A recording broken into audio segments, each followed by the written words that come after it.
floor is yours, sir. Thank you, Honorable Speaker. Honorable Speaker, serving my third term in Parliament, this motion is perfect and is most suitable for Fiji today. The Honorable Prime Minister is celebrating his birthday today, and I'm around the same vintage. So I have seen Fiji grow. We saw the battle during the colonial days, to decide and to agree on the way forward with the politicians at the time in the 60s. Independence came in the 70s. The Brave New World, I was part of that. You were young, the Brave New World. And I've seen Fiji grow from where we are today. And Honorable Speaker, I say again, this motion is a must, and we must embrace the provisions in this motion, Honorable Speaker. When I read it, it captures the essence of what I believe should be done in Fiji today to strengthen our community, bring people together, unify us as one. If I can just read it again, the Parliament agrees to the establishment of a Truth and Reconciliation Commission by the government to facilitate open and free engagement in truth-telling and confront fears in view of conflicting statements and utterances regarding motives behind the political upheaval, so that closure in healing for Fiji is achieved and permanently put to rest this unfortunate and turbulent chapter of our independent history. We need to do this. They say, as the Honorable Kiran has said today, and I love what she said, this is a beautiful country. We are a beautiful country, but we need to clean up a number of things to fully realize the potential of this country and enjoy the beauty that we know is there. And this motion is presented with humility. And the importance of humility is this: it extends more compassion and empathy to others. This is presented with humility, Honorable Speaker. You notice the tone from this side of the House, the tone that is now the tone that is dictating the leadership in this country today, Honorable Speaker. Our Prime Minister epitomizes the humility. And most importantly, Honorable Speaker, he does not hide anything. He has been very open. Yes, he's apologized a number of times, but here is a leader who hides nothing from his people. Of course, others can do the same for 2006. We know, we celebrated over the last few days about the changes that we saw in this Parliament, the tabling of the urgent oral question, which I had shared with you. For 8 years, I sat on that side of the House. I remember the day there was this landslide that almost buried Nraumbuta in my constituency in Rongonabosa. And I wanted to raise an urgent oral question. And I was told that is the business of the executive. The legislature has no business asking what the executive does. These were the principles of separation of powers that prevailed at the time. But today we know things have changed, the tone has changed. It is true parliamentary democracy. The executive will not hide anything from the legislature. And of course, yesterday, we withdrew a bill that we believed, based on the presentation from the other side, needed a bit more work. We argued for 8 years about over certain bills. We knew they were not perfect, but not once did they have the humility to say, we will withdraw it and bring it back. So this is a new tone in the country today.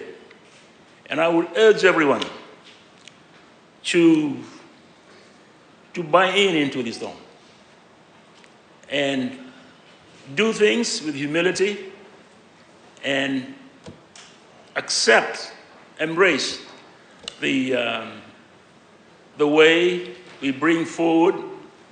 There's some very important issues that are important to our country. I see a lot of emotions today, Honorable Speaker. And the emotions confirm to me that we need this Truth and Reconciliation Commission. I remember in the case of the South African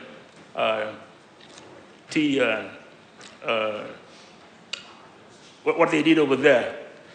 And in one case, we saw this white policeman who were called by the commission, and in the presence of his township, he was asked, how did you treat these people? And truthfully, he explained what he did to them, the manner he treated the black people in South Africa. And the people could not help themselves. They cried openly. But at the end of all that weeping, they embraced each other because the truth came out. The black people could not believe that the white man who did that to them would be truthful in a commission like that. That is what Fiji needs. We don't know. We know. We don't know. We know. There's a lot of hurt in there in our country. We need to bring that out, Honorable Speaker. We all know, Honorable Speaker, that it's very, very difficult to stand in the gap and pull our people together. You ask our colleagues who pulled together and set up the Luvenda Naratu, what they had to go through to bring that together. It was not easy. And it's still not easy today. Stand in the gap, and it's still not easy. But we need to stand in the gap and pull people in. And this is one way of standing in the gap, Honorable Speaker. There is some concern raised by my colleague, Honorable Rabunawa, that there could be mistakes, that the motion is not properly worded. But as enumerated by Honorable Pramila Kumar, many other countries have done this. We will learn from them. And indeed, when we set this up in 2005, 2006, the South Africans helped us set up what we wanted to do at the time, which unfortunately did not see the light of day. So please, don't be fearful. It has been done all over the world, and we will reach out to whoever to help us set this up and make sure that it is done properly. There is this fear of opening up old wounds.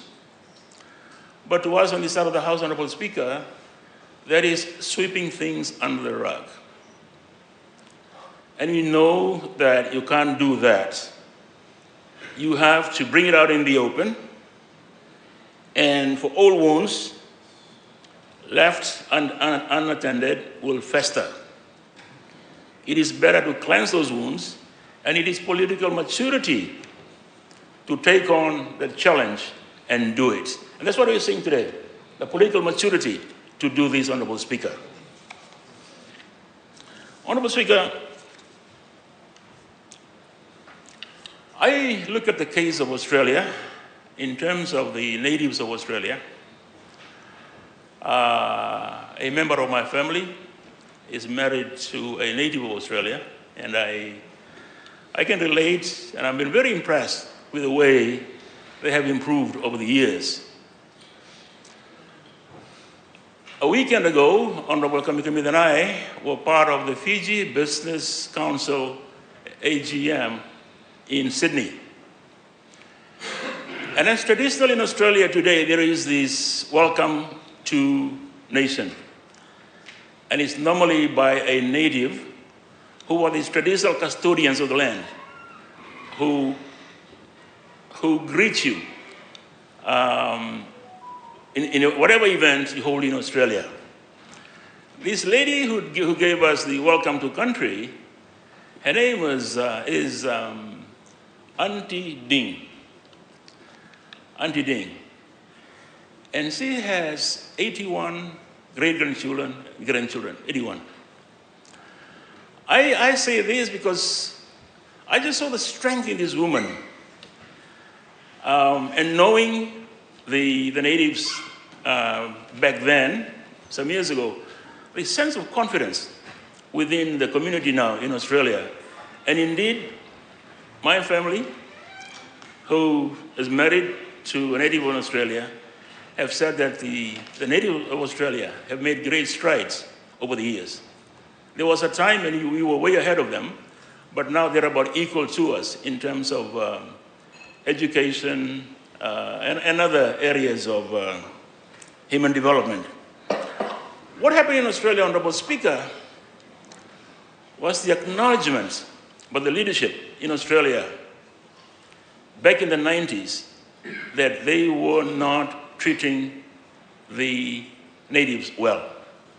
It used to be hush hush. But Paul Keating in the 90s said, we know we did not do this, we know we did not do this. And that process of acknowledgement, Honorable Speaker, has helped uplift the natives of Australia. And of course, you remember the apology by Prime Minister Kevin Rudd over the stolen generation. That all added up to strengthening the native Australians today and into what they are today. They are very powerful people now, Honorable Speaker. And what I'm emphasizing here is that acknowledgement. Something needed to be acknowledged. And they set about improving the lot of the natives of Australia. What we need to have in Fiji today is also to acknowledge that there exists in our midst this sense of reservation, the concern that we are not being truthful to each other, that fear. We need to acknowledge that, and we need to do something about it, and we believe this is the way to do it. As I said, standing in the gap is not easy. Ask those who have tried. And we need, Honorable Speaker, to move forward, and we need this sense of acknowledgement. We must all agree. You must all acknowledge this. You cannot hide your head in the sand or sweep it under the rug, Honorable Speaker. We have to acknowledge this. Honorable Speaker, what we have today, Honorable Speaker, in my ministry, is an unprecedented level of interest to invest in this country. And just yesterday, I was called during Parliament sitting. I went to meet some people in the government chambers. And they just said to me, you know, there's something about this country. We feel this sense of goodwill in this country. There's something here. It's very unique compared to the other parts of the world where they go to. And this is our strength, Honorable Speaker. We have to build confidence. We know there is still room to develop. And being honest with each other, being truthful is the way forward, Honorable Speaker, for our country. And I must share with you today, the investors that we are seeing, Honorable Speaker, are mostly the diaspora, our own people. Over the last 8 months, with the new coalition government, have come back in big numbers to invest in Fiji. This, Honorable Speaker, this process will confirm to them that we are on the right path, that yes, there is now freedom in this country, there is no more fear. People can come back to where they were born. No one is going to be kept out of this country. And we are going one step further to cleanse ourselves of all this fear that has held us hostage for a good many years. Yes, I agree with the Honorable Koya. Our history goes back to the colonial days, to the deed of cession. Hence the need to cleanse. We're not going to limit the dialogue to 87, 2000, 2006. It's a whole process of listening to people. And that is, Honorable Speaker, what will uplift the country, Honorable Speaker. Honorable Speaker, I would urge everyone to accept this. As I said, we are not the only one. Our neighbors, the Solomon Islanders, Solomon Island did this, and it worked for them. And Fiji is something that has been hanging over our head for quite some time, and we need to cleanse ourselves and move away from being held hostage to old feelings that need to be cleansed. And if I may, Honorable Speaker, let me close with Psalm 133:1. How good and pleasant it is when brothers live in unity. That is what we're trying to accomplish here today. To live in unity, in truth, and without fear. Hence, the need to set up the Truth and Reconciliation Commission. Thank you, Honorable Speaker. Thank you very much.